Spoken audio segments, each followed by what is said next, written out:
நீங்கள் செஞ்ச பர்சனல் சின்ன அவர்கிட்ட மட்டும் சொல்லுங்கள். இவரை நான் நம்புகிறேன், என் ஃப்ரெண்டை ரொம்ப நம்புகிறேன்.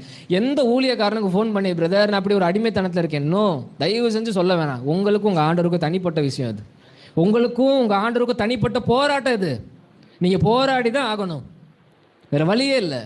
இதை போய் அம்மா அப்பா கிட்ட சொன்னால் பிள்ளை இல்லைன்னு சொல்லிடுவாங்க. பாஸ்டர் கிட்ட சொன்னால் எப்படி பார்ப்பாங்கன்னு தெரியல. நமக்கு சபைக்காரங்களுக்கு தெரிஞ்சிச்சுன்னா நம்மளை சும்மாவே நம்மளை பார்க்குறது ஏளனமாக பார்ப்பாங்க, இன்னும் மோசமாக பார்ப்பாங்க. நான் சொல்கிறேன், இது தனிப்பட்ட போராட்டம். நம்ம வாழ்க்கையில் ஒரு 10 வருஷமாக அந்த அடிமைத்தனத்தில் இருக்கேன், ஃபோனுன்னு ஒன்று வந்தோடனே அக்கிரமாக வர ஆரம்பிச்சு இன்னும் அடிமைத்தனத்தில் இருக்கேன். நான் சொல்கிறேன், இது உங்களுக்குன்னு தனிப்பட்ட போராட்டம். இதை யாருக்கிட்டையுமே கம்யூனிகேட் பண்ணாதீங்க, ஷேர் பண்ணாதீங்க. பாவத்தை செஞ்ச பிறகு பிசாசு உங்ககிட்ட சொல்லுவான், இப்படி ஒரு ஃபோனோகிராஃபி பார்த்துட்டல, இப்படி ஒரு தவறான வீடியோ பார்த்துட்டல, இப்படி சிகரெட் எடுத்து பிடிச்சிட்டல, இப்படி ஒரு ட்ரிங்க்ஸ் அடிச்சிட்டல, இப்போ போய் நீ முழங்கால் போட்டால் அவர் கேட்பாரா, நீ இந்த கையில் பைபிள் எடுக்க உனக்கு பரிசுத்தம் இருக்கா? நான் சொல்கிறேன், தயவு செஞ்சு கையில் பைபிள் எடுங்க. நான் சொல்கிறேன், தயவு செஞ்சு போய் முழங்கால் போடுங்க. போனோகிராஃபி பார்த்து மாஸ்டர்பேஷன் பண்ணாலும் சரி, தயவு செஞ்சு மறுபடியும் போய் முழங்கால் போடுங்க. பிள்ளை வந்திருக்கேன்னு சொல்லுங்கள்.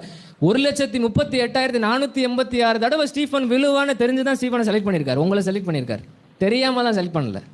இத்தனை கோடி தடவை, இத்தனை லட்சம் தடவை, இத்தனை ஆயிரம் தடவை என் பிள்ளை விழுகும் தெரியும் எனக்கு.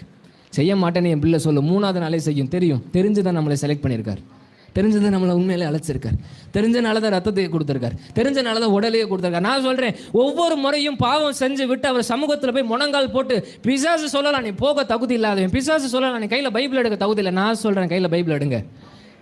நான் இன்னைக்கு உங்களுக்கு ஒரு அண்ணனா சொல்கிறேன், ஒரு தம்பியாக சொல்கிறேன், போய் முழங்கால் போடுங்களேன். பிசாசு முகம் வெட்கப்பட்டு போகும். இவன் போரானே செஞ்ச பிறகு போரானே. நான் சொல்கிறேன், ஒரு நாளைக்கு ஒரு மனிதன் 4-5 முறை அந்த பாவத்தை செய்யலாமே. சமூகத்துக்கு போக போக அவன் ஆண்டவருடைய பிரசனத்தில் அமர அவனுடைய 4 தடவை செய்கிற பாவம் 3 தடவை மாறும், 2 தடவை மாறும், 1 தடவை மாறும். ஒரு நாள் நான் சொல்கிறேன், அவன் பரிசுத்தம் உள்ளவனாய் மாட்டப்படுவான்.